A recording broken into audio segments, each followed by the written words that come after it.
I made two videos back in 2022 in February and March about the Ukraine war. The second video was kind of an update of the first video, but it had a lot of points in it that really have kind of come true and are real relevant now. I'm going to repost that video. Let you take a look at it. If you missed it when I first posted it, well, here it is again. I think it's worth watching.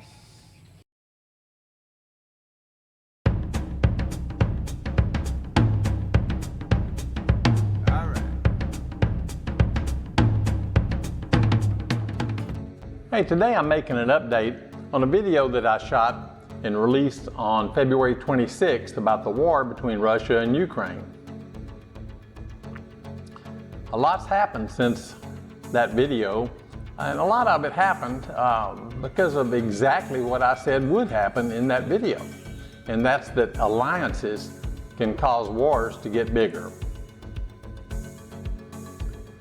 So the NATO alliance and USA's alliances with other countries have caused this war to have more serious potential to escalate than ever before. I'm going to go into two scenarios that I think are going to play out. I may be wrong, but I'm listening to the talking heads on the news, and I don't think that they see it the way I do. The news that you see on the cable channels is mostly pro-Ukrainian and anti-Russian. Well, I'm not either. I'm pro-realism and what can happen. And I think what can happen could be pretty serious. Here are the two scenarios that I think are the way this thing is going to play out. In scenario one, Putin feels cornered. He also feels like the West is helping Ukraine and that he's really at war with all of us, with NATO, with the NATO supporting countries, and with the United States. So he decides to use a tactical nuke as a demonstration of his power. Of course, he believes at that point that Biden's administration will crumble like a house of cards. And he's probably right. Those guys haven't shown any fortitude so far when it comes to the world situation and with standing up to bullies. The Biden administration has probably given us the worst foreign policy that we've had in years. The worst outcome would be that Putin makes his demonstration and the U.S. decides to retaliate, or NATO decides to retaliate.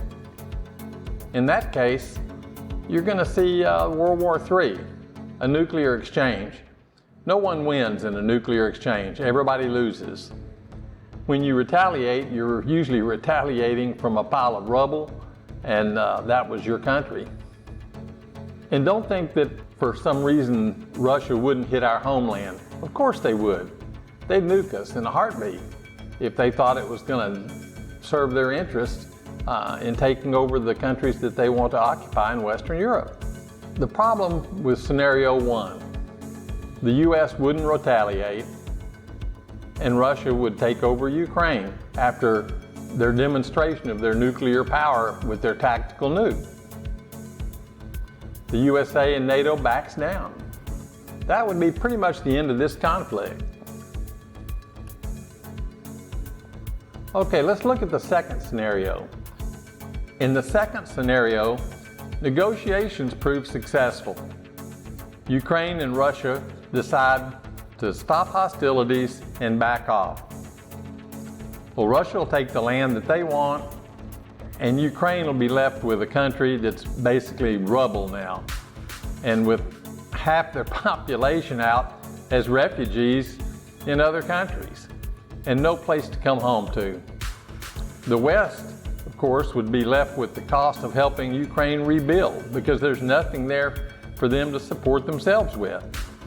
And there's no home for people to come to.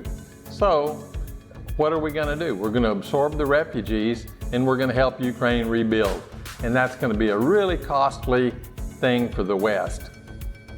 Of course, this doesn't stop Russia. It emboldens Russia. So from that point on, you're going to have problems with Russia on all their bordering states. These little Western countries are going to be at risk from a Russian invasion from now on. So is there an answer? Well, I don't know. I don't think so. I think that it's just going to have to play out like it does. This is a problem that's festering now and it's probably going to be festering for the next 20, 30, 40 years. Who knows? I don't see an end to it. I think that thinking that it's going to be over soon is a pipe dream unless the government of Russia changes its direction. I also think it could get worse really fast if Russia feels cornered and the NATO alliances stick together to defend NATO and the USA.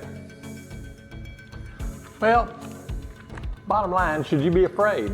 Well, damn right you should. It's good sense to be afraid. Our government and our politicians and Russia's politicians have pushed us all to the brink of a nuclear war. And that's a foolish thing, of course. But leave it to politicians to do foolish things. They generally do. Our side's now warmongering, talking about no-fly zones and about sending equipment to Ukraine and such as that. And bottom line, Russia's going to see that as aggression by the USA and by NATO. So things are going to escalate. I don't see an easy way out here. That's my update. A lot of people are going to disagree with my opinion, and that's their right. If you watch my first video, you'll see that a lot of things I said in there are playing out. So don't think just because I'm the old codger in Saigon that I don't keep track of things. I do. And I have a pretty good insight into what's going on here. At any rate, I don't think that the future looks good in any scenario that involves Russia and Ukraine and NATO and the United States. What about China? If the US and Russia, and of course NATO, involve themselves in a major nuclear war, I think China will sit it out. If they sit it out, they'll think that they're going to be the remaining superpower in the world. And they think that nuclear wars can be won. Of course they can't. If we have capitulation and Russia and Ukraine come to some sort of agreement, China's going to see that as weakness and Taiwan's going to get invaded. I think that goes without saying. They'll see weakness on the part of NATO and the US as a surrender. They don't think we have the fortitude or the vision to protect Taiwan. I know Taiwan would put up a heck of a fight, but bottom line, I don't think that the situation in Taiwan would be the same as the situation in Ukraine. China has overwhelming forces and air power, and Taiwan is pretty vulnerable since they're an island. So, alliances make wars bigger, and wars can make wars bigger. If China chooses to involve itself in this thing, gosh knows what could happen. I really haven't explored that possibility. My idea is that they will sit it out. Anyway, that's about all I have for my update today. I really wish I didn't have to make this video, but I just felt compelled to do it. This is JR, the Texpat in Saigon, saying thanks for watching. Hope you'll stay with us. We are leaving Saigon for another country, and we'll be making videos there. Hey, I want to thank everybody for staying with us all these years.